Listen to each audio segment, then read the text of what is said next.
I'm Nick Aconfora with this week's sports update. First place and the Eastern Connecticut men's basketball team are quite familiar with each other. The Warriors have won the regular season conference title twice in the past 3 seasons. They currently sit in first place at 8-1. Last week, the Warriors hosted in-state rival Western Connecticut. Here are your highlights. Eastern Connecticut getting ready for this one. Here's Tarchie Brown starting things off with the reverse left hand. And here's a steal from Jeremiah Washington for Western Connecticut. He sends it in. Here's your replay. Washington on the break with the one-handed flush. On the other end, again, Marquez, a Willimantic kid, knocks down a jump shot. Here's Trayshawn Preston, an acrobatic lay-in off the board. Tarchie Brown, a three-pointer. He had 20-plus points in this one. 21-16, Eastern Connecticut leading. Here's Marquez again off the board. Here's Hugh Lindo, one of his many fancy dunks throughout the season. He cocks it back and throws it down with one hand. Here's your replay.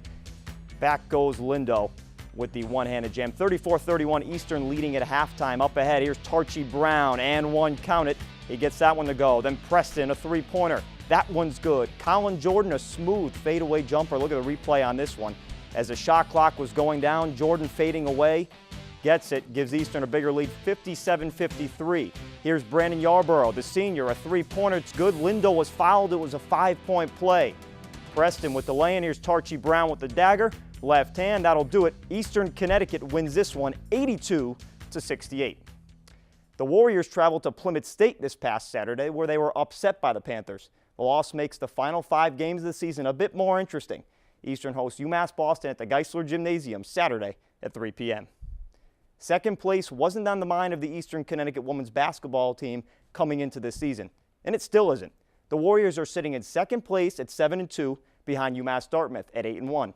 However, the Warriors have already defeated Dartmouth this season. There may be some big stipulations when the Warriors and Corsairs meet again on Valentine's Day.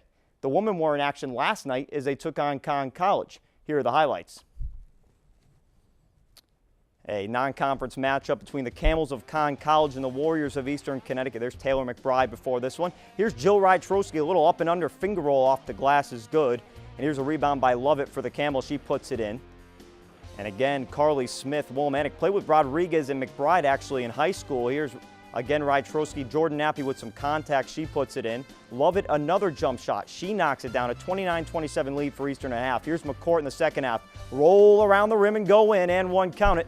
Here's Christina Forsman, a jumper all net. Rydtrowski a rebound. Eastern 19-4 on the offensive boards in this one. Again, Rydtrowski had a monster game, a double-double.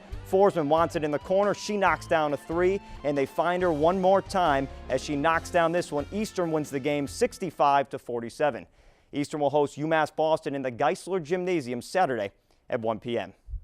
After waiting 2 weeks, we finally got to watch the Seattle Seahawks and the New England Patriots in Super Bowl 49. And let's all be honest, the game was tremendous. The Seahawks looked like they had the game in their hands in the third quarter, but like always, Tom Brady and the Pats showed up in the fourth.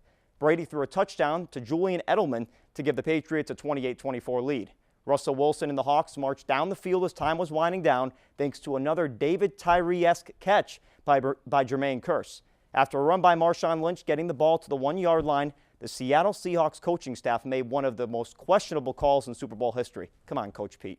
Wilson lined up in the shotgun formation and attempted to find his receiver on a slant route, but it was picked off. Malcolm Butler and the Pats broke the curse and won their 4th Super Bowl in franchise history. Brady was awarded the Super Bowl MVP, and Julian Edelman and Malcolm Butler went to Disney. The Atlanta Hawks and the Golden State Warriors meet in the NBA Finals? Hold on a second. Doesn't that sound odd to anyone else? Well, both teams sit in first place in their conferences. The Hawks and Warriors have yet to reach double-digit losses, which up to this point in the season, that's quite a feat. You can't sleep on the San Antonio Spurs and the Cleveland Cavaliers, though. The Cavs have won 11 straight after defeating the 76ers the other night. LeBron James, Kyrie Irving, and Kevin Love are slowly but surely becoming the big three everyone expected them to be.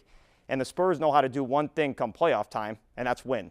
So let the long NBA regular season ride out, and we'll see where teams stand come playoff time. Here's some interesting news. The NHL has announced that there will be a Hockey World Cup. Interesting enough, ESPN has rumored to have the broadcasting rights. On that note, get ready to hear a lot of Barry Melrose hockey fans. I'm sure our director, Damon Gray, is extremely excited to hear the news. So, Damon, enjoy it. That's all for sports. I'm Nick Aconfora.